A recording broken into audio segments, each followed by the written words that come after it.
अस्सलाम वालेकुम, मैं उमैर खान, आप देख रहे हैं इन्फोहॉलिक्स।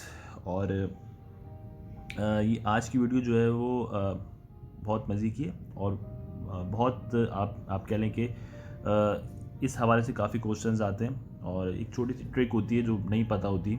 मैं काफ़ी देर से जो है इन एक्सरसाइज सॉल्व कर रहा था और सारे क्वेश्चन आंसर जो हैं वो सही जा रहे थे। ठीक है, बस वो एक छोटी सी चीज़ है, उसको अगर आप समझ लें तो आपको ये सब जो है वो सब क्लियर हो जाएगा। आपके सामने यहाँ स्क्रीन के ऊपर ये 6 एक्सरसाइज दी हुई हैं। मैं आपको ये 6 एक्सरसाइज करवाऊंगा और आपको कॉन्सेप्ट क्लियर हो जाएगा and you know how to perform this kind of questions in papers. ठीक है, इनको बेसिकली कहते हैं वर्ड एनालॉजीज। ये जो भी हम करेंगे काम, इसको हम कहते हैं word analogies. Alright, word analogies क्या होती हैं कि दो वर्ड दिए हुए होते हैं, आपको उनके दरमियान रिलेशन ढूंढना होता है और उसी के साथ फिर तीसरा वर्ड दिया हुआ होता है और चौथा जो है वो एग्जाम्पल्स के अंदर दिया होता है। ठीक है, ऑलराइट, तो इसको कहते हैं वर्ड एनालॉजी। ये काफ़ी पेपर्स के अंदर आता है। आई डोंट नो ये CSS के पेपर में आए या PCS के पेपर में आए, पर it's there for every kind of paper. आप देखते हैं इसको, मैं आपको उसको सॉल्व करवाऊंगा और आपको काफ़ी चीज़ें पता लगेंगी। देखो, जैसे यहाँ पर भी पहली एक्सरसाइज है, इन्होंने दो वर्ड्स के दरमियान रिलेशन दिया हुआ है, मून, उसके बाद फिर ये दो डॉट हैं और फिर सैटेलाइट। ठीक है, ये रिलेशन फाइंड करने के लिए इस तरह से बनाने के लिए बीच में दो डॉट देते हैं, यानी कि suppose this is word 1, this is word 2। अब उसके बाद ये 4 प्रोपोर्शन वाले जो है वो डॉट्स लगाएंगे और उसके बाद ये फिर वर्ड 3 और वर्ड 4। तो ये करते क्या है, कहते हैं वर्ड 1 और 2 के दरमियान हमने रिलेशन बता दिया है, 3 ये दे देंगे, फोर्थ को ये गायब कर देंगे और फोर्थ का ऑप्शन नीचे दे देंगे। तो आप बताएं कि तीसरा और चौथे का क्या रिलेशन है। जैसे कि मून का रिलेशन है सैटेलाइट के साथ, उन्होंने रिलेशन दिया। नाउ हेयर मून का रिलेशन जो है वो सैटेलाइट के साथ दिया हुआ है, तो अर्थ का रिलेशन जो है वो किस चीज़ के साथ होगा। ठीक है, अब मून और सैटेलाइट के दरमियान जो है ना रिलेशन समझो पहले। देखो, सैटेलाइट क्या चीज़ होती है? सैटेलाइट इज़ एनी बॉडी, कोई भी ऐसी चीज़ जो कि किसी चीज़ के इर्द गिर्द घूमे। ऑलराइट, तो ये खुसूसियत है, ऐसी चीज़ जो कि किसी चीज़ के गिर्द घूमे, ये उसकी एक कैरेक्टरिस्टिक है। लाइक मून जो है, मून का एक कैरेक्टरिस्टिक है कि वो अर्थ के इर्द गिर्द घूमता है। ठीक है, मून जो है वो एज अ सैटेलाइट बिहेव कर रहा होता है, यानी एक उसका कैरेक्टरिस्टिक है, ये उसकी खुसूसियत है। क्या खुसूसियत मून की? That it behaves like satellite. Alright, earth की क्या खुसूसियत हो सकती है इन चारों ऑप्शंस में से? क्या अर्थ सन है? नो। क्या अर्थ प्लैनेट है? या क्या अर्थ सोलर सिस्टम है? No, it's a part of a solar system. क्या अर्थ एस्ट्रॉयड है? Not at all. So I believe कि द राइट आंसर यहां पर होगा प्लैनेट। ओके, जैसे मून की खुसूसियत या कैरेक्टरिस्टिक सैटेलाइट है, तो अर्थ की कैरेक्टरिस्टिक क्या है? It's a planet. Alright, so that's how we find relations. Okay, अब हम ये चलते हैं। एग्जाम्पल नंबर 2 है हमारे पास, फोरकास्ट, फ्यूचर, रिग्रेट का क्या होगा फिर? ठीक है, जैसे फोरकास्ट का और फ्यूचर का रिलेशन उन्होंने दिया हुआ है, तो रिग्रेट का रिलेशन जो है वो क्या होगा? देखो, फोरकास्ट क्या होती है? Let me zoom it here more, आपको ताकि क्लियर और नज़र आ जाए। ठीक है, या तो फोरकास्ट और फ्यूचर के दरमियान उन्होंने रिलेशन दिया हुआ है और अब आपको रिग्रेट और उसके बाद ये 4 ऑप्शंस हैं, प्रेजेंट, एटोन, पास्ट और सिंस। रिग्रेट के साथ किस वर्ड का रिलेशन बनेगा, किसकी एनालॉजी बनेगी? First we need to find out the analogy between these two words. Forecast और फ्यूचर के दरमियान इंसान जो है या कोई भी इंसान, असल में फोरकास्ट की मीनिंग क्या है? देखो, सबसे पहले मीनिंग फाइंड किया करो वर्ड की, ताकि सही रुख की तरफ जो है आप जाना शुरू करो। ठीक है, फोरकास्ट का मतलब होता है प्रिडिक्ट करना। ठीक है, किसी चीज़ को प्रिडिक्ट करना, किसी चीज़ के बारे में बताना, लाइक वेदर फोरकास्ट होता है। सही है, तो वो प्रिडिक्ट कर रहे होते हैं कि यार आने वाले जो चंद हफ्ते हैं ये बड़े सर्द गुजरेंगे या बड़े गर्म गुजरेंगे या बड़ी बारिश वाले होंगे। तो ये इनकी वेदर फोरकास्ट होती है, प्रिडिक्शन होती है। ठीक हो गया, लेकिन ये प्रेडिक्शन किसकी बेस पे, किस चीज़ के लिए होती है? फ्यूचर के लिए होती है। ठीक है ना, यानी वो आने वाले वक्त के बारे में प्रिडिक्ट कर रहे होते हैं, फोरकास्ट कर रहे होते हैं। तो हमें एक चीज़ पता लगी कि जो फर्स्ट वर्ड है उसका रिलेशन जो है वो उसके टेंस से है, या उसके आप कह लें कि ज़माने से है। ठीक है, कि फोरकास्ट जो है वो फ्यूचर की जाएगी, फोरकास्ट पास्ट की नहीं की जाती, कि पिछले जो टाइम के वक्त गुजरा है उसकी नहीं की जाती, वो तो हिस्ट्री हो गया। आगे वाले वक्त के लिए प्रेडिक्शन दी जाती है, फोरकास्ट जो है वो की जाती है। ऑलराइट, तो इसी तरह से हमें एक रिलेशन में पता लगा कि ये वर्ड 1 जो है ये सेकंड वर्ड जो है इसके ज़माने के लिहाज से है। तो ये वाला जो वर्ड है रिग्रेट, रिग्रेट जिसका मतलब होता है पछतावा, ठीक है ना, आप किसी चीज़ के ऊपर पछतावा कर रहे हैं, तो इंसान को पछतावा फ्यूचर में होता है या पास्ट में होता है, ठीक है, या फ्यूचर के इंसिडेंट्स के ऊपर होता है या पास्ट के इंसिडेंट्स के ऊपर होता है। ऑब्वियसली इंसान को पछतावा जो है उसके माजी पर होता है, रिग्रेट जो होता है उसको उसके माजी पर होता है। तो हम यहाँ पर ढूंढेंगे और यहाँ पर हमें प्रेजेंट पे नहीं होता, एटोन नहीं, पास्ट, सिंस, तो यहाँ पे राइट आंसर होगा पास्ट, ठीक है, क्योंकि इंसान को या किसी भी आप कह लें कि जी रूह को अपने जो है वो अकल रखने वाली, उसको जो है वो पछतावा होता है अपने गुजरे हुए ज़माने पे, पास्ट पे। अच्छा, आप यहाँ पे कंफ्यूज हो रहे होंगे कि यार रिग्रेट सिंस के ऊपर भी तो हो सकता है, इंसान को अपने गुनाहों पर पछतावा होता है, ठीक है, सही है, लेकिन देखो यहाँ पर जो बात की जा रही है वो रिलेशन यही तो है ना। देखो यहाँ पर आपको फ्यूचर जब वर्ड दे दिया है, इट मीन्स कि यहाँ पर जो है वो टाइम को मेंशन कर दिया है, तो अगला वर्ड भी टाइम से रिलेटेड किसी चीज़ में होगा, तो इसीलिए हमने रिग्रेट का पास्ट लगाया। हाँ, यहाँ पर अगर होता एटोन रिग्रेट की जगह पे, एटोन कहते हैं असल में कुफारा, ठीक है ना, कुफारा जो अदा किया जाता है, तो कुफारा किसका अदा किया जाता है, गुनाहों का अदा किया जाता है, तो एटोन का जो रिलेशन बनता है वो सिन के साथ बनता है। क्लियर है, ठीक है, आई होप कि सेकंड पॉइंट आपको समझ में आ गया हो। आगे चल रहे हैं थर्ड क्वेश्चन पे। थर्ड वन, इन्फ्लुएंजा का रिलेशन वायरस से, तो टाइफाइड का रिलेशन किससे होगा, ठीक है। अब देखो वायरस और इन्फ्लुएंजा के अंदर रिलेशन ढूंढो, ठीक है। इन्फ्लुएंजा इज अ डिजीज, ठीक है, इट्स अ डिजीज।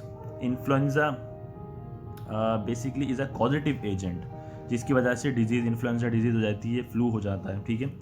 तो एक जो है वो वायरस, यानी वायरस की वजह से डिजीज हो रही है इन्फ्लुएंजा, ऑलराइट, वायरस की वजह से इन्फ्लुएंजा हो रहा है, यानी एक जो है वो पॉजिटिव एजेंट है और उसकी वजह से एक डिजीज हो रही है, ठीक है, ये हमें रिलेशन पता लगा।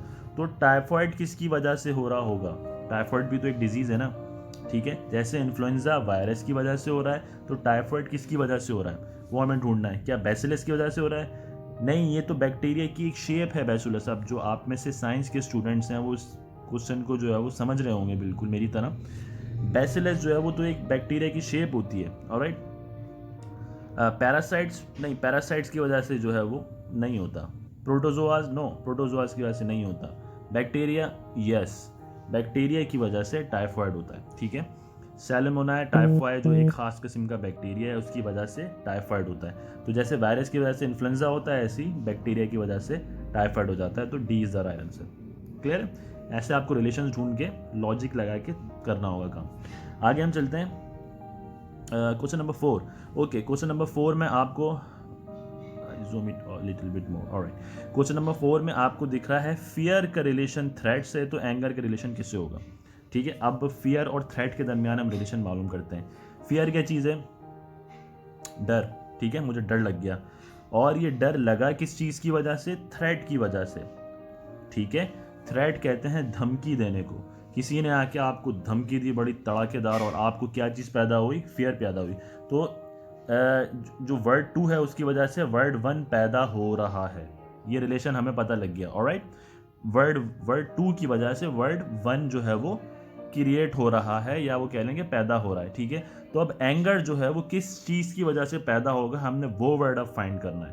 क्लियर है, हमने अपनी एनालॉजी फाइंड कर ली, अब हमें एंगर की एनालॉजी फाइंड करनी है कि एंगर किस चीज़ से पैदा हो रहा है। क्या एंगर कंपल्जन की वजह से पैदा होता है, नहीं। कंपल्जन तो देखो क्या होता है, किसी चीज़ को करने का अर्ज, कोई चीज़ को करने का अर्ज कि यार मैं जो हूँ ये काम जो है बस कर जाऊँ, कंपेल होता है इंसान किसी चीज़ की तरफ, और ऑब्लिगेशन की तरफ ये जाता है। तो कंपल्जन से गुस्सा तो नहीं आता, आता तो है बट लाजमी नहीं आता, ठीक है। उसके बाद पैनिक की वजह से गुस्सा नहीं आता। एक्चुअली पैनिक जो है वो घबराहट की वजह से एक सिचुएशन है, इंसान कभी घबरा जाता है तो वो पैनिक हो जाता है, ठीक है। तो इसमें गुस्से का इतना हाई एलिमेंट नहीं है, हम इसको भी पास करेंगे। प्रोवोकेशन और फोर्स, ठीक है। अब प्रोवोकेशन और फोर्स, अगर इंसान को बाज़ औक़ात होता है कि आप इंसान को किसी चीज़ के ऊपर फोर्स करते हो तो वो काम कर लेता है, ठीक है। कभी कभी हम कहते हैं यार कुछ चीज़ के ऊपर फोर्स करो, तो यार अब आपने किसी दोस्त को फोर्स कर रहे हो, चल यार शादी में चल मेरे साथ या पार्टी में चल, तो आपके फोर्स करने पे वो मान जाता है, वो गुस्से में तो नहीं आया, तो फोर्स भी यहाँ पे गलत हो जाएगा। ओके, दिस प्रोवोकेशन की अगर मैं उर्दू बताऊँ तो आप बोलोगे हाँ यार अब ये बात सही है। प्रोवोकेशन की उर्दू होती है उकसाना, ठीक है। प्रोवोकेशन की उर्दू है कि आपने किसी बंदे को उकसाया, ठीक है। Even the nicest persons have their limit. अच्छे से अच्छा बंदा जो होगा ना, उसकी भी कोई ना कोई लिमिट होगी। अगर आप उसको प्रोवोक करते रहोगे, पोक करते रहोगे, तो एक टाइम आएगा वो बस्ट आउट हो जाएगा, बोलेगा भाई बस अब बहुत हो गया। Now he got into the anger, alright. तो प्रोवोकेशन से क्या चीज़ पैदा हुई? एंगर पैदा हुआ। आप लोगों को भी समझ में आ रहा है? ओके, प्रोवोकेशन से क्या चीज़ पैदा हुई? एंगर पैदा हुआ। तो ये provocation is the right answer for anger, alright. जैसे धमकी की वजह से डर पैदा हुआ था, ऐसी उकसाने की वजह से धमकी की वजह से फियर पैदा हुआ था, ऐसे ही उकसाने की वजह से एंगर पैदा हुआ। क्लियर है? Alright, now the fifth one is okay. अब फिफ्थ वन में हम यहाँ पे एनालॉजी ढूंढ रहे हैं। Melt for the liquid, freeze for the, आपके सामने है ice, condense, solid, crystal. Okay, देखो अब यहाँ पर हम एनर्जी लगाएंगे कि जो भी चीज़ मेल्ट हो रही है, जो भी चीज़ हम किसी भी चीज़ को पिघला रहे हैं, तो वो लिक्विड में कन्वर्ट हो रही है। तो जो भी चीज़ फ्रीज हो रही है वो किस चीज़ में कन्वर्ट होगी? क्योंकि यहाँ पे सीधा सीधा लिक्विड दिया हुआ है, यानी मैटर की एक पोजीशन दी हुई है, मैटर की एक हालत दी हुई है, तो अगला वर्ड भी मैटर की एक हालत में ही होगा। आई समझ में बात? जैसे मेल्ट होके चीज़ लिक्विड हो जाती है, ऐसे ही फ्रीज होके चीज़ क्या हो जाएगी? Yes, very good, solid. ठीक है, सॉलिड हो जाएगी, सही है। और यहाँ पर हमें क्या सॉलिड दिख रहा है? या इसमें सॉलिड है। तो फ्रीज होके आप कहोगे आइस भी तो है, लेकिन आइस तो फिर एक स्पेसिफिक चीज़ हो गई ना, सॉलिड स्पेसिफिक चीज़ हो गया आइस, ठीक है ना। फ्रीज होके सिर्फ आइस ही थोड़ी होती है, फ्रीज होके तो आइसक्रीम भी हो जाती है, आइसक्रीम भी फ्रीज हो जाती है, ऑलराइट। मैं अगर किसी आप कह लें कि किसी और तरह का लिक्विड हो या कोई जैसे शरबत हो या कोई इस तरह का जूस हो, उसको भी मैं जमा दूँ वो भी फ्रीज हो जाएगा, ऑलराइट। तो अगर तो यहाँ पे लिखा होता है कि मेल्ट होके वाटर हो रहा है, तो फिर मैं फ्रीज होके आइस बनाता है, क्योंकि वहाँ पर फिर एक स्पेसिफिक जो है वो थिंग के बारे में बात हो जाती है। लेकिन यहाँ पे इन्होंने बताया कि जो भी चीज़ मेल्ट हो रही है वो लिक्विड है, तो एक बहुत बड़ी पैमाने में, एक पैराए में बात की है। तो इस तरह से जो भी चीज़ फ्रीज हो रही है वो फिर सॉलिड है, ठीक है। Everything that melts is a liquid, then everything that freeze is a solid. Clear हो गया? ऐसे एनालॉजीज लगाएं। उसके बाद लास्ट वन, उसके बाद उसको बंद करते हैं। Okay, doctor is related to, I am gonna, yes, okay, doctor is related to patient in a same way as lawyer is related to, जैसे डॉक्टर जो है वो उसके लिए पेशेंट है, तो लॉयर के लिए क्या होगा? अब यहाँ पे 4 आपके पास ऑप्शंस हैं, कस्टमर, एक्यूज्ड, मैजिस्ट्रेट, क्लाइंट, ठीक है। ओके, नाउ दिस एक्यूज्ड और मैजिस्ट्रेट तो आप पहले ही हटा दो, बिकॉज इनका तो कोई सेंस ही नहीं बन रहा, ठीक हो गया। एक्यूज्ड कहते हैं किसी के ऊपर इल्ज़ाम लगाना, मैजिस्ट्रेट कहते हैं जो कि जज वगैरह होता है। तो यहाँ पर हमें स्टार्टिंग में पता लगे कि डॉक्टर और पेशेंट का क्या रिलेशन है, ठीक है। क्या डॉक्टर और पेशेंट का कस्टमर का रिलेशन है, या डॉक्टर और पेशेंट का क्लाइंट का रिलेशन है, ठीक है। देखो हमेशा एक बात याद रखना, difference between customer and client. Customer जो होता है, आप कस्टमर आप कह लेंगे कस्टमर से आपका एक लेन देन हो रहा होता है, ठीक है। लाइक और कस्टमर जो है ना वो आम होता है, ख़ास नहीं होता, ठीक है। लाइक आप कस्टमर हैं, आप अगर परचून वाले की दुकान पे जाएंगे, आपने उसको पैसे दिए, उसने आपको चीज़ दी, आप उसके भी कस्टमर हैं। आप उसके बाद कपड़े वाले की दुकान पे जाएंगे, आपने उसको पैसे दिए, कपड़े लिए, आप उसके लिए भी कस्टमर हैं। उसके बाद आप बाहर निकल गए, आपने समोसा खाया, आपने उसको पैसे दिए, समोसा खाया, आप उसके लिए भी कस्टमर हैं। तो कस्टमर जो होता है वो आम होता है, सबके लिए होता है। क्लाइंट जो होता है वो ख़ास होता है। क्लाइंट के लिए क्या होता है कि आप सर्विसेज प्रोवाइड कर रहे होते हैं, ठीक है ना, सर्विसेज प्रोवाइड कर रहे होते हैं आप। तो डॉक्टर जो है वो अपने पेशेंट को सर्विसेज दे रहा होता है, ठीक है। पेशेंट उसको पे कर रहा है, तो उसके बदले में वो उसको सर्विसेज दे रहा है, ठीक हो गया, वो उसको कोई चीज़ नहीं दे रहा खाने पीने के लिए, कोई फिजिकल फॉर्म में कोई चीज़ नहीं दे रहा, वो सर्विसेज अपनी प्रोवाइड कर रहा है, आपको डायग्नोस कर रहा है, लिख के उसका मसला सॉल्व कर रहा है। इसी तरह से लॉयर जो होता है, क्या लॉयर जो है वो जिस बंदे के लिए काम कर रहा होता है, क्या वो उसका कस्टमर होगा? नहीं, क्योंकि लॉयर भी सर्विसेज प्रोवाइड कर रहा है, लीगल सर्विसेज प्रोवाइड कर रहा है अपने क्लाइंट को। आई समझे बात? So these kind of profession जो कि सर्विसेज प्रोवाइड कर रहे होते हैं, उनके लिए client is the right word. Okay, so doctor और पेशेंट का जो रिलेशन होता है, इसी तरह से लॉयर और क्लाइंट का रिलेशन होता है। तो आई होप कि ये आपको यहाँ पे क्लियर हुआ होगा। आप सबको भी thank you very much for watching the video. इससे आपको कुछ ना कुछ सीखने को मिला होगा, और इस तरह के क्वेश्चन से will learn more. Aahista Aahista इंशाल्लाह हम और चीज़ें सीखते रहेंगे।